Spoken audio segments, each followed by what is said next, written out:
Welcome to Gardening with Calyx. I am Thelma, and today I'm going to feature Medinilla cumingi. Now, we've done 2 previous videos on this wonderful plant, but the reason we're doing a third one today is in response to a viewer who asked a very important question. If you want to hear what that question is and our response to it, please keep watching. What's that question that the viewer asked? Well, he wanted to know whether or not he should stake his Medinilla plant.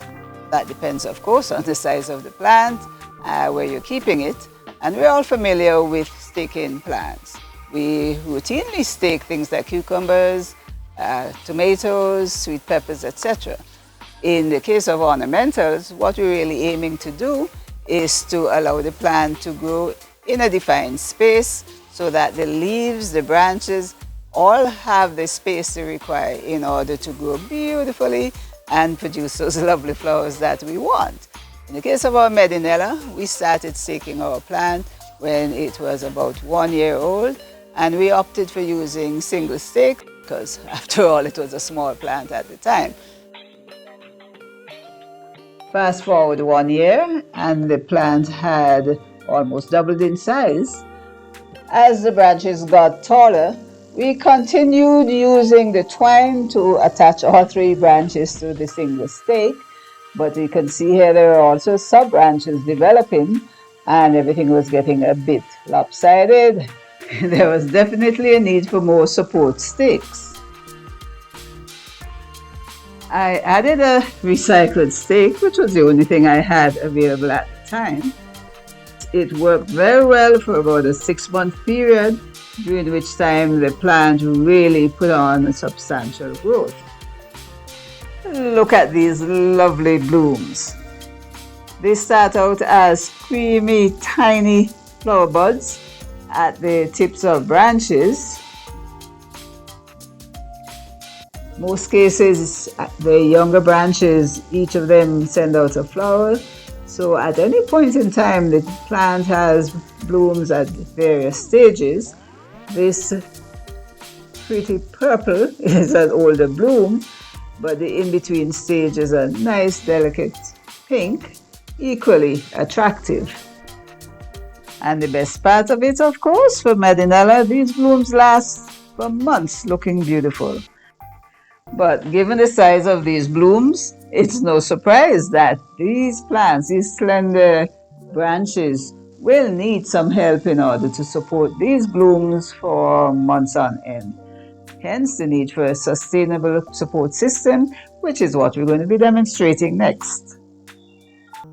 The simple tools for this demonstration, the stakes. This time I'm using more weatherproof stakes, and this is a 3/4 inch PVC conduit, about 3.5 feet high or tall. And the reason for the length, I'm expecting to bury the stake about halfway into the pot and have at about 3 feet above the level, and that's sufficient for this size plant. We don't want the stake to be sticking way above and being unattractive. And I'll need the scissors to very carefully remove the remaining twine. And this time I'm going to be using garden twist ties. These are flexible coated wires, which means that it would be easy for me to adjust the tightness of the tie as the plant expands or as the need arises. So let me get going, and each stem will have an individual stake.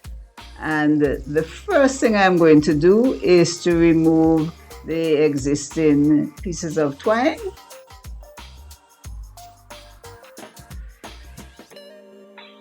Let me stay out of the way of ham, and I'm cutting this, and what do we have? Ooh. Yeah, so this is really what the plant looks like if it was not supported. It's rather fragile looking, isn't it? Well, I better get started with supporting these stems before something happens to them. So I'm going to be putting in the stakes and proceed to attach the twist ties. I'm going to be supporting the lower section of the stem first. In attaching the twist ties, try not to wrap both the stem and the support stake together in one loop. What you should do instead is first center the twist tie at the back of the stem, cross over the ends of the twist ties 2 or 3 times. Then loop the 2 ends around the stake so that the twisted portion rests between the stem and the stake. And then fasten the ends tightly around the stake. I'll repeat the process with the second tie and make that tie closer to the top. That way we can support the heavier portion of the stem with no problem. So I'll be positioning the tie just below this node where the stem has divided into 2 branches. And of course I'll repeat the same process as I just did at the lower section of the stem.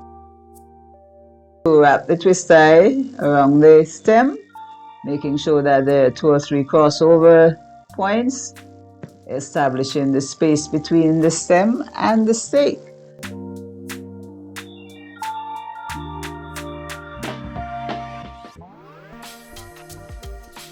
And the reason we leave that space between the stem and the stake is that it gives the stem a little play so that it can move fairly freely in the wind. That way you strengthen the fibers in the stem as well as you minimize the bruising that would occur if both sections were rubbing together. And now we're all done. Time to return Medinilla to her usual place under the trellis.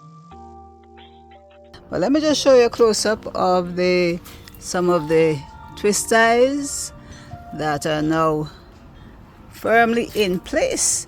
The branches are spaced apart quite nicely, and this will allow the side branches sufficient space as they grow. Less competition for space and a much more balanced shape.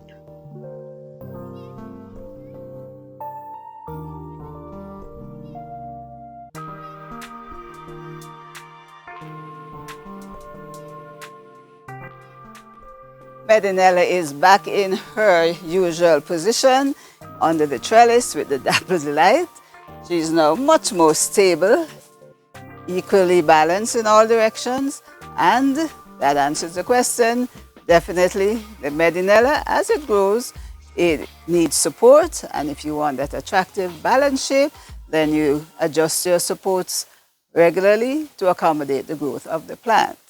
Now, we've come to the end of this video. We hope you like the content, and if you do, please give us a thumbs up, share it with your friends, and of course, leave us a comment, give us an idea of what else you'd like us to cover, and we will attempt to do so in due course. So until the next video, I am Thelma in the trellis section of the Calyx Garden saying thanks for watching. You take care. Bye-bye.